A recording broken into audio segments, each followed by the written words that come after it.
So this is story number 1. Remember, one per day.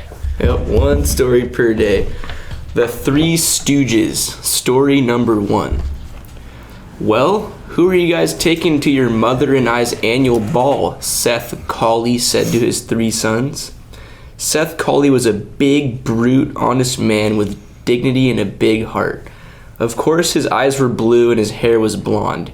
He wore a newspaper boy's hat and his manners were his specialty. Even when his butlers were giving water refills at dinner time, he would get antsy just thinking about if one of them reached over him instead of coming around to his right side. Seth was always 15 minutes early, and if his fingernails weren't trimmed, well, they would be.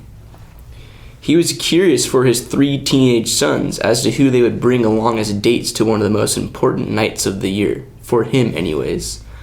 Oscar was the firstborn. He was 21 and was bringing Susie.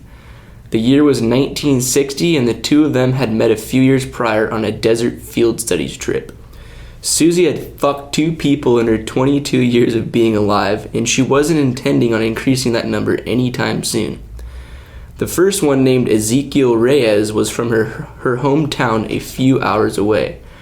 They had dated for 3 years, and in the second year, Ezekiel finally fucked her.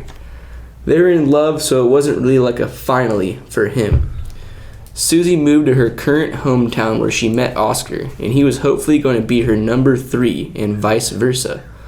Oscar fucked once when he was 14, and again a couple years later with someone he had met on vacation in Jerusalem. Of course, no one ever saw her, but he had done it. Oscar was going to look his best tonight, be on his best manners, and if he got a moment alone with Susie, he would love to kiss her lips.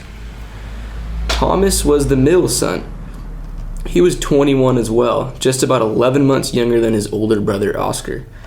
In particular, Thomas was the most ecstatic out of the 3 brothers because he had scored probably the hottest date out of anybody. And yes, the mom is included in comparison to the other dates due to what she had down there. Thomas met his date Miranda through college at a place named Princeton. The 2 of them had an interesting relationship. They had known each other since their first term of college, and Miranda played hard to get. When I mean hard, I mean if you were weak at all, you were pretty much driven insane. And, well, that's pretty much where Thomas was. Thomas had gotten her number a while back and tried setting up dates. Her ratio to actually coming through was 1 out of 10, and that one time was tonight.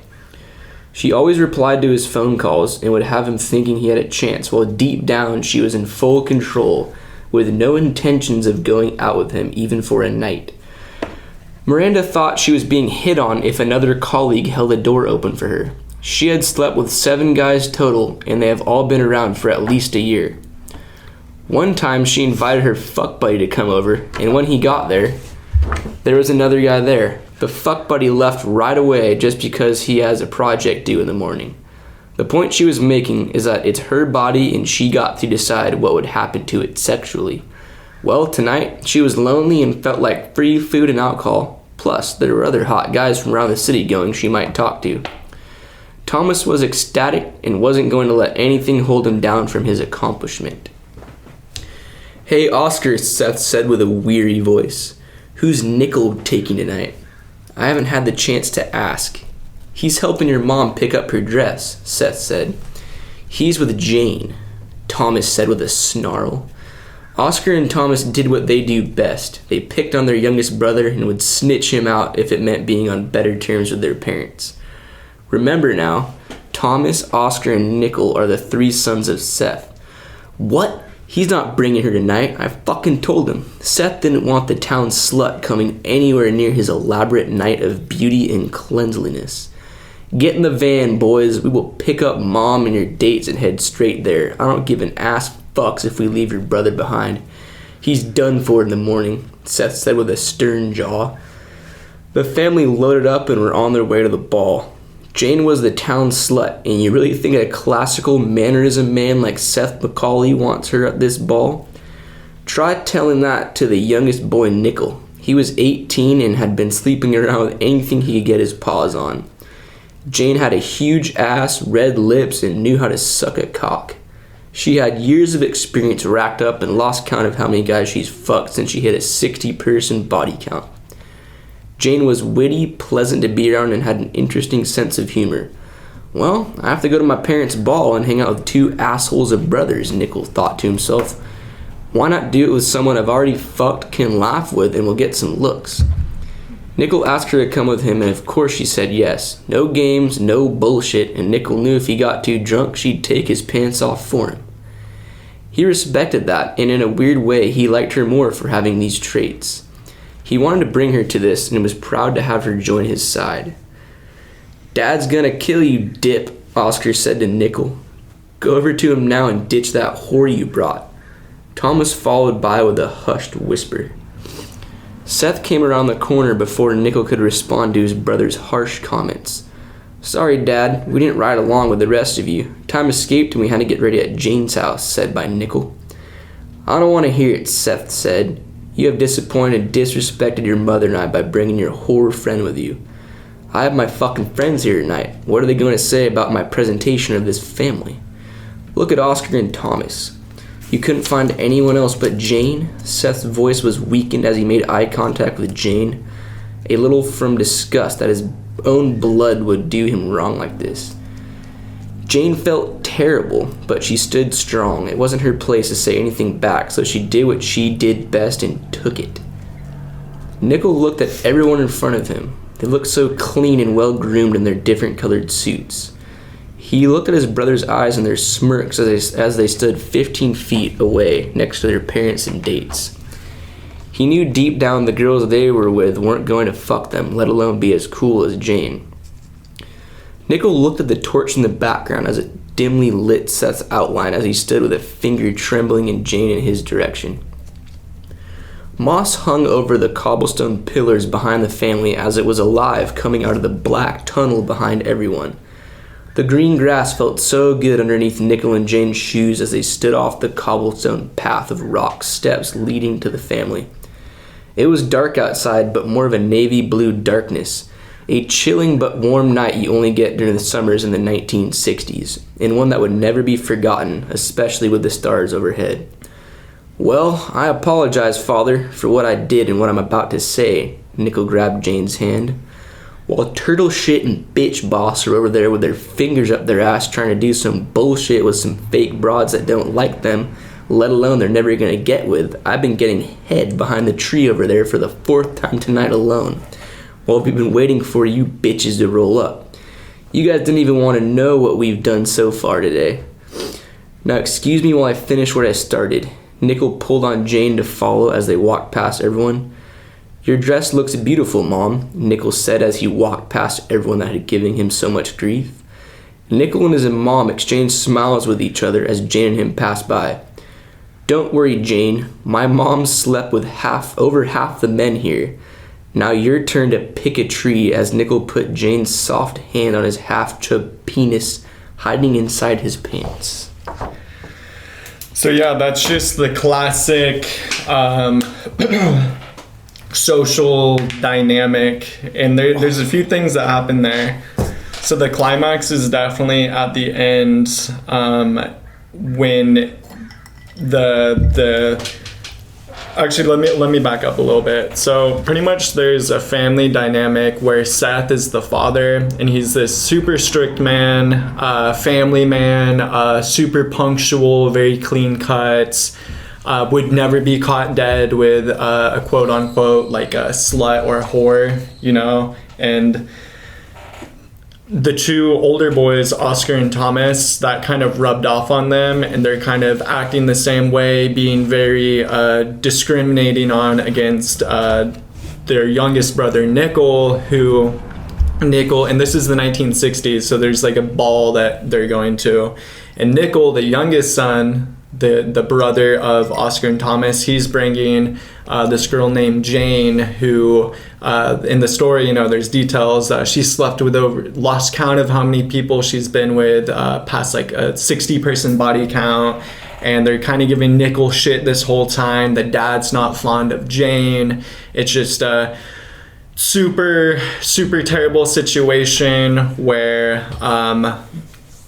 Oscar, Thomas, and Seth The boys, the men, they're the two oldest brothers and the father. They're just super worried and concerned about what the society, the rest of the people at the ball are going to think, and they can't be caught dead with this girl named Jane, that of course, like, the youngest son, the troublemaker, like the person who doesn't give a fuck, he's bringing this Jane girl.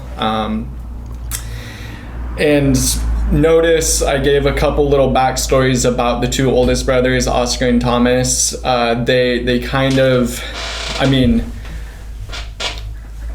I guess a derogatory word would be like simp. I guess that's the first word that comes to my mind. I could probably think of a better word, but I give a couple little backstories about each of them, and they've kind of been simping for these other women and just kind of living lives worried about what other people think about them, and really just caught up in the whole oh, I gotta impress this person, I gotta be polite, and like they're not having sex. They have these super weird encounters, but pretty much the trick and the climax is these three men in the family, they're so worried about being professional, I guess.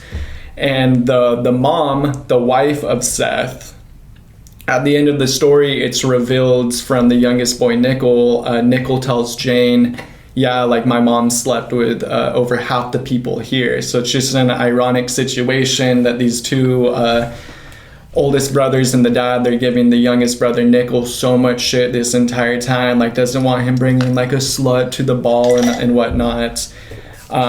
But the thing is, in reality, the mom, she's fucked a ton of the other men at this ball. So that's why it's kind of funny. The climax is at the end.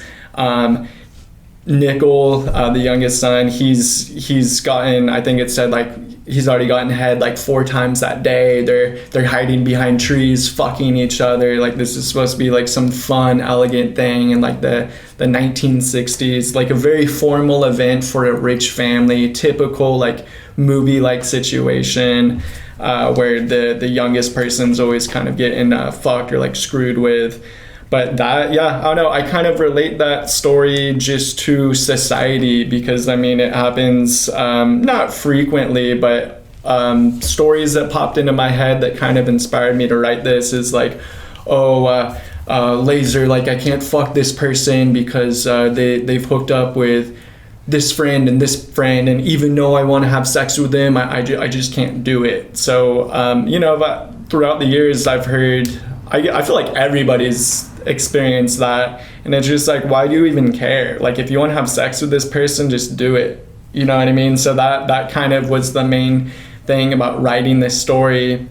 And so many of these family members in the story, they're so worried about other opinions and stuff, and it boils down to the mom, the wife. She's also fucking all these people, or have fucked all these people. So it's just an interesting thing. I like this story. I thought it was a fun way to kind of start the magazine.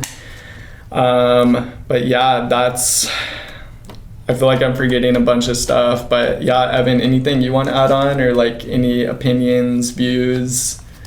Oh, and then the two older brothers, Oscar and Thomas, notice they're on dates with these girls that are just there for clout. They're not gonna have sex with each other, which, yeah, completely fine. I'm just letting you know they're not going to have sex with each other.